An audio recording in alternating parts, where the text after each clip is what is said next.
कभी संभले कभी बिखरते चले गए, कभी संभले कभी बिखरते चले गए, जिंदगी के हर मोड़ पे खुद में ही सिमटते चले गए।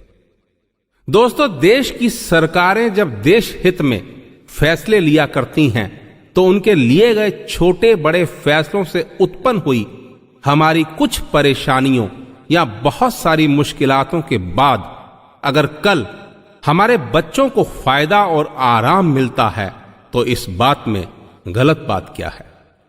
लेकिन मुझे लगता है कि कुछ लोग व्यक्तिगत अथवा राजनैतिक कारणों से सिर्फ विरोध करने की खातिर सरकारों का विरोध करते हैं। वो युद्ध से पहले ही युद्ध जैसी परिस्थितियां खड़ी कर देते हैं। उन्हें गिलास आधा खाली नजर आता है। वो ये देखना, सुनना और सोचना ही नहीं चाहते कि गिलास आधा भरा हुआ भी है।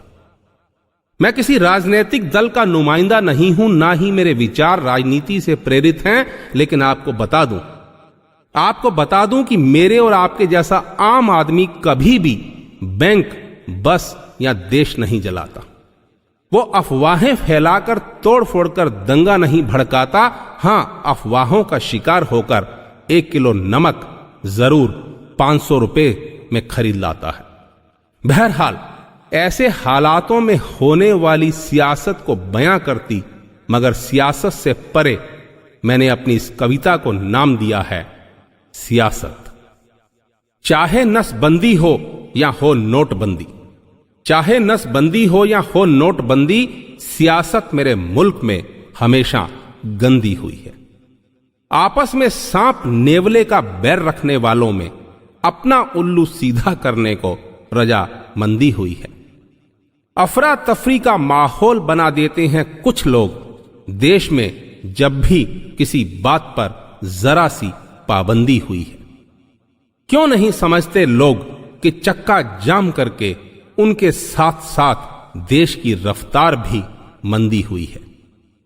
मांग रहे हैं देश की सेना से शहादत के सबूत, नजरअंदाज कर ताबूत, राजनीति अब अंधी हुई है।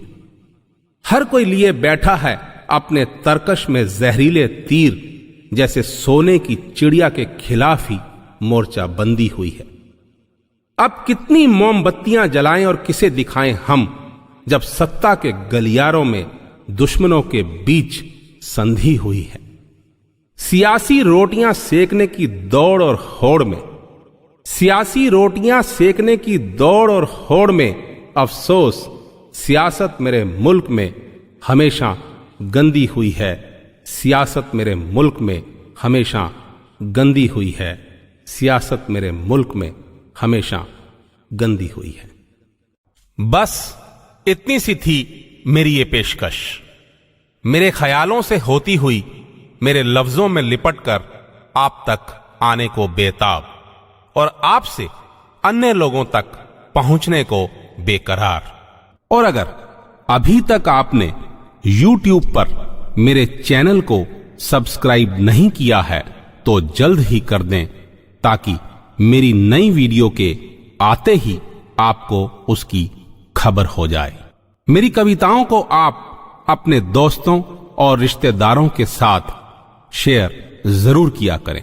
हां, अगर आपके दोस्त, मित्र, रिश्तेदार या अन्य कोई भी व्यक्ति चाहता है कि मेरी कविताएं, मेरे विचार सीधे उन तक पहुंचें, तो वो अपना नाम और शहर व्हाट्सएप पर मुझे भेज दें।